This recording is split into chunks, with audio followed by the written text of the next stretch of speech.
Let me guess, you are considering relocating, and Bluffton may have caught your eye. Maybe you're really not sure, you just know you want to go south. That's it? That's it? Here are 10 tips that will help you research an area virtually. The last one may surprise you. Make sure you stay tuned. Number 1, you are doing it. You are watching this video. You will find tons of them out there. In fact, I have some more on this channel specifically about the Bluffton Hilton Head area. We relocated ourselves to Bluffton Hilton Head. When we were doing research, we consumed so many videos. That's why as a realtor, I like to publish them as well. It really provides a lot of information. Hone in on an area that you want to go to. Tip number 2, if you are coming from a northern state into a southern state, the climate is going to be different. You can simply put in the address of Bluffton into your weather app and you can monitor it on a daily basis. If you happen to see, especially if you're coming down during the summer, rain across the board for the week, do not let it psych you out. It is usually just a quick downpour and then it's sunny skies. You can always just ask Alexa. She's always listening anyway, that creepy thing. Here's a tip when it comes to Alexa. Never whisper a question to her when it's the middle of the night because you'll get a very creepy whispered back response. Alexa, what is the weather like in Bluffton, South Carolina? Here's the forecast for tomorrow in Bluffton, South Carolina. That's weird. That's weird. Number 3, if school districts are a consideration and you need to know, are the school districts good? I cannot answer that for you. Anything that I give you that's subjective in nature, that influences your decision to go one area over the other, can be considered steering. But what I can do is give you some good resources that will give you some objective data. You can make the decision that is right for you. Here is a great website that you can use to assess the rankings and ratings of any public schools as well as private schools. Tip number 4, if you are looking to move to an area, the crime rate of that area may be an important factor for you to consider. Just as in number 3, however, I cannot give you any personal advice on the crime rates of a particular area. And what I can do is give you some great resources for you to research and make up your own mind about the particular area and what is important for you to know. This first website even put in a comparison point. So for example, where you are now, how does it stack up to where you want to go? This other link, you can put in an actual address and it will give you activities surrounding that area.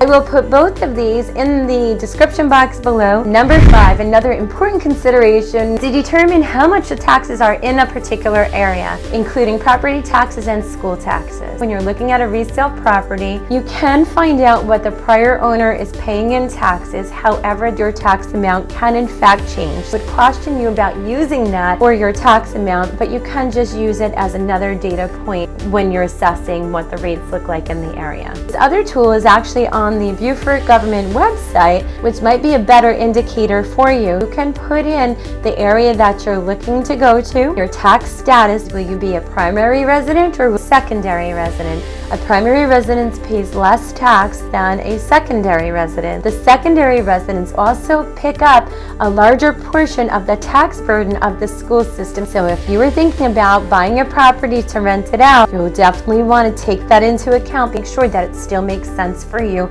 to do so. Right on the border of Bluffton, you will find well-known communities such as Sun City, Latitudes at Margaritaville, and Hilton Head Lakes, among others, who will have a higher tax amount. Now, for Sun City, some of it is in Beaufort County, and then the newer portions are in Jasper County. If you're in Jasper County, you can expect about 1% of the total sales price as a primary resident. If you are a secondary resident, it will be closer to 2%. Tip number 6, the school zone. Here is another map that you can use. However, you want to call the school to make sure that that particular property is in fact in the zone that you think it is, because you wouldn't want to make a decision and realize that it has been rezoned since, or there's plans to rezone. So I'm going to put that link also in the description as well as the comments below. Tip number 7, Google Earth. This is a really cool tool because it will orient you on what the area looks like as a whole in relation to other things. Type in some of the addresses that you may be seeing and it will give you a satellite view of the areas that you are investigating. Now, just be forewarned, it may not be up to date, especially here in Bluffton where things are growing so rapidly.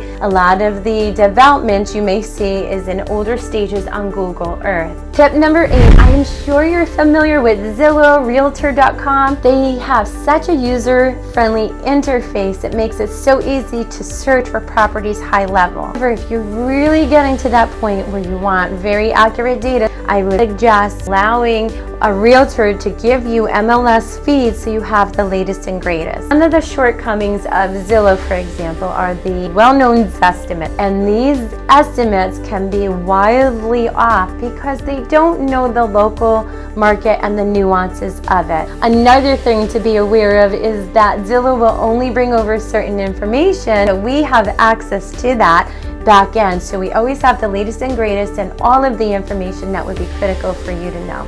So how do you get around that? You can start out by using a website that hooks right into the local MLS. My website is generating directly off of the MLS, and you can do searches just as well on there, even putting in a profile, and it will send you alerts as you go. Feel free to use my website to do all of your home searches so you're making sure you're getting localized, the latest accurate information possible. I'll put that website below as well.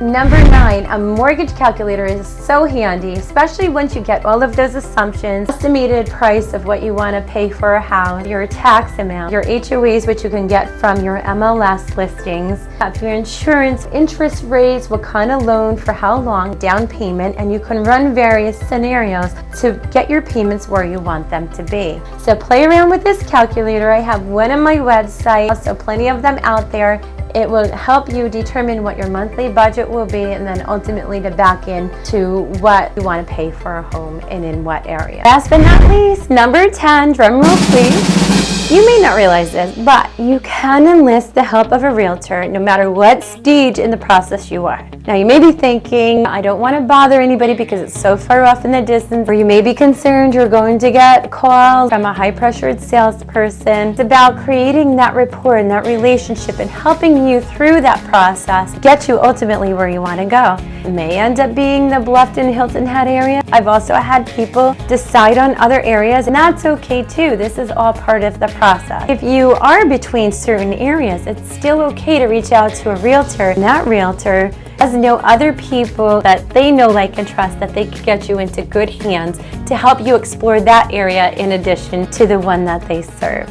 You may be saying, what's the catch here? There is actually no catch, and we're successful together. That's where the payoff is in that success. And that success is when we get you to the closing table on a home that you wanted to be in. That's when the buyer's agent gets paid, is typically from the proceeds of that home sale. So there is nothing you have to pay directly. If there's no home sale at all, you're not going to get a bill for this assistance. It is just part of this process. I hope this list of 10 tools will help you in your research. I did put those links below as promised. If there's anything that I can do for you at this point or in the future, I am happy to assist.